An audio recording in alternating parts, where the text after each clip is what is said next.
நண்பர்கள் அனைவருக்கும் வணக்கம். நம்ம இந்த வீடியோ பகுதியில் எதை பற்றி பார்க்க போகிறோம் அப்படின்னு பார்த்தீங்கன்னா, டிஎன்பிஎஸ்சி குரூப் 4 தேர்வில் வெற்றி பெறுவதற்கான காரணங்களை தான் ஒன் பை ஒன்னாக பார்க்க போகிறோம். வாங்க பார்க்கலாம்.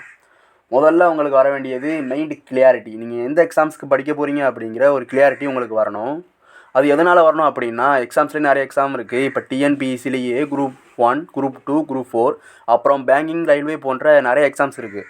அவங்க கால்ஃபர் விட நீங்கள் எல்லா எக்ஸாமுக்கும் படிச்சுக்கிட்டே இருந்தீங்க அப்படின்னா எந்த எக்ஸாம்லேயுமே உங்களால் வெற்றி பெற முடியாது. அதனால் நீங்கள் எந்த எக்ஸாமுக்கு படிக்க போகிறீங்க அப்படிங்கிற ஒரு கிளியாரிட்டி வேணும். அப்படி இல்லைனா எல்லா எக்ஸாமுக்குமான பொதுவான டாபிக்ஸை நீங்கள் முதல்ல முடிச்சிருங்க.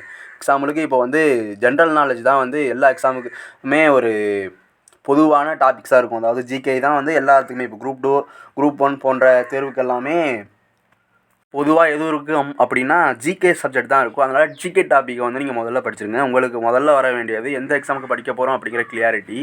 அப்படி இல்லைங்கிற